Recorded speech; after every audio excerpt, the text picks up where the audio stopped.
dando energia cinética e, ao mesmo tempo, colocando energia potencial.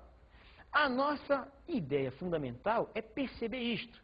Perceber que uma força conservativa, que é o caso do peso, ela tem essa propriedade de, durante um movimento, ou retira energia cinética para transformar em potencial, ou faz o contrário, tira potencial e transforma em cinética.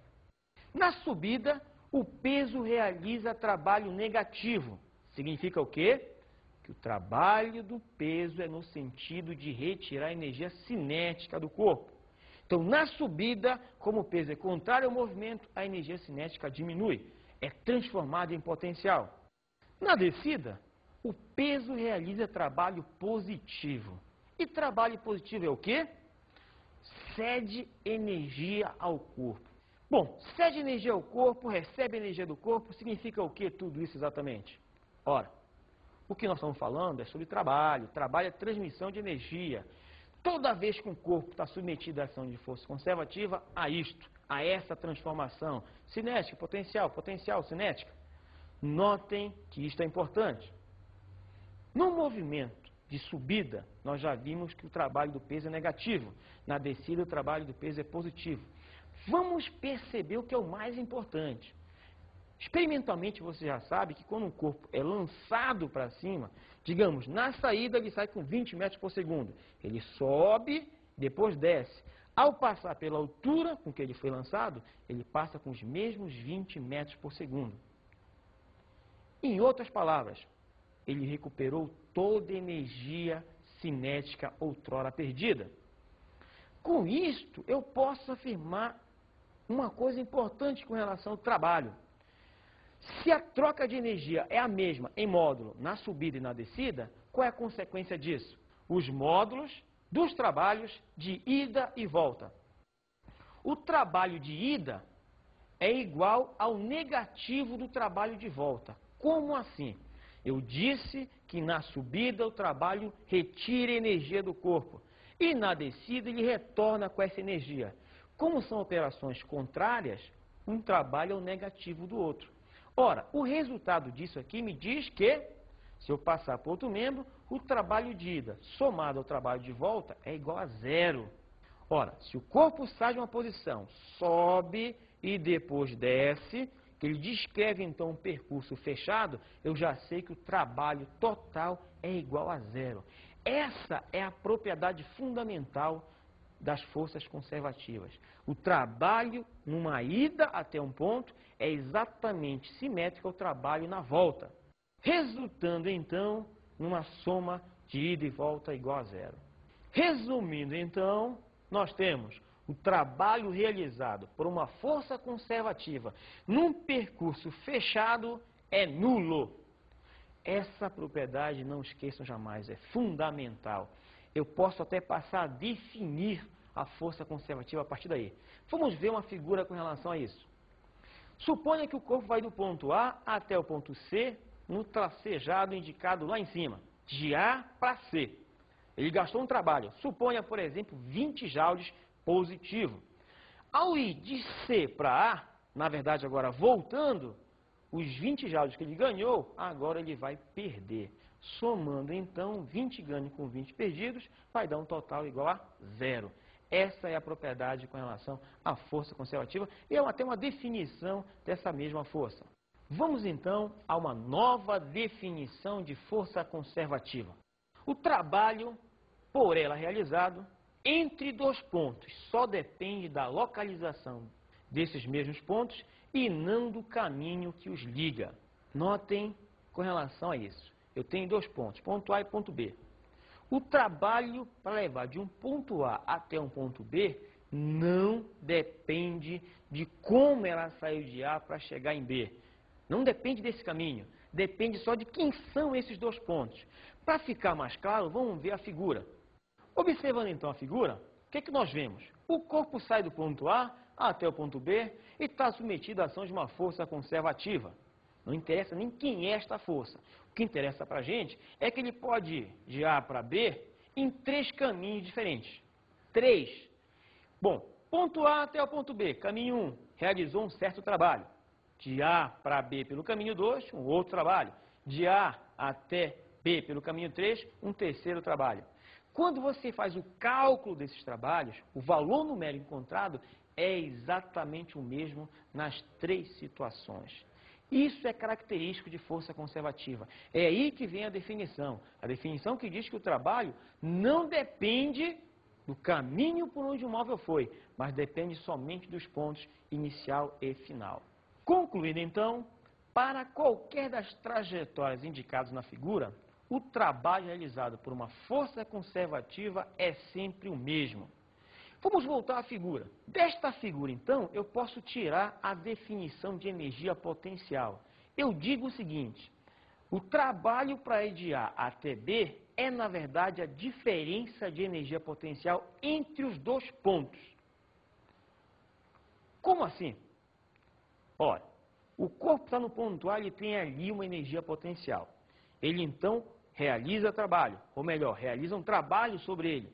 O que vai acontecer é que ele vai ser deslocado até o ponto B. Ao chegar no ponto B, ele tem uma quantidade de energia potencial. A diferença de energia potencial de A para B é justamente o trabalho que foi realizado sobre ele. Como é que fica isso matematicamente, então? O trabalho para ir do ponto A até o ponto B, realizado por uma força conservativa, corresponde à diferença de energia. É A, é B. Quem é A? A é a energia potencial no ponto A. E o outro termo, energia potencial no ponto B. Essa diferença de energia é que é o trabalho realizado pela força conservativa. Notem, então, aí uma maneira de você definir energia potencial em um ponto. Quando o corpo passa de um ponto A até um ponto B, eu posso calcular sua energia potencial neste ponto A. Como é que ficaria, então, a energia potencial no ponto A? A energia potencial no ponto A vai ser o trabalho para ir do A até uma referência, mais a energia da referência. Como se fosse o ponto B. Antigamente eu teria energia potencial em A, é o trabalho para ir do A até o B, mais a energia do B. Mas costuma-se colocar energia de referência num ponto de referência para que este valor seja zero. Você adota a energia potencial num ponto de referência como zero. Daí você tem então energia potencial num ponto. A energia potencial num ponto A qualquer corresponde ao trabalho que a força conservativa vai realizar para deslocar a partícula desde o ponto A, que você está calculando energia, até um ponto de referência. E é importante perceber que a energia do ponto de referência é arbitrariamente adotada como zero. Você escolhe o valor zero. Pelo fato de ser arbitrário, você pode escolher o zero em qualquer posição.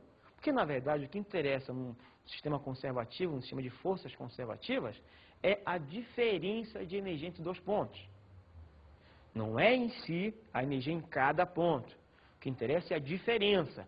Por que interessa a diferença? Porque essa diferença é que vai ser o trabalho. É porque essa diferença é que vai ser transformada em energia cinética posteriormente. Continuando, temos então a energia potencial no A. Guardem, é o trabalho que a força conservativa vai fazer sobre a partícula para levá-la desde o ponto A até um ponto de referência. Como aplicação disso, vamos calcular a energia potencial gravitacional. Já tem a ver com gravitação, mais ou menos. Tem a ver com a energia associada à gravitação, que é a energia da força-peso. Então, energia potencial gravitacional é a energia potencial ligada ao peso do corpo. Este peso, toda vez que o corpo se movimenta, realiza um trabalho. Como é que você define, então, a energia potencial em um ponto qualquer quando o corpo está se movendo próximo à Terra? Se representa exatamente assim. Vejamos a figura. Nesta figura, nós temos a superfície, que eu vou chamar nível de referência, é o chão. É onde eu coloco exatamente a referência. É onde eu coloco a energia zero. E o corpo se encontra a certa altura em relação a esse nível de referência. Ora, se ele tem uma altura, ele tem necessariamente uma energia. Porque só não vai ter energia se estiver na referência. Como é que fica, então, a energia potencial do corpo nesse ponto? O valor da energia potencial gravitacional é dada por A energia potencial gravitacional é igual a massa, gravidade, altura. Essa expressão, na verdade, é literalmente o trabalho da força-peso para deslocar o corpo desde a altura H até o nível de referência. Esse trabalho é conservado.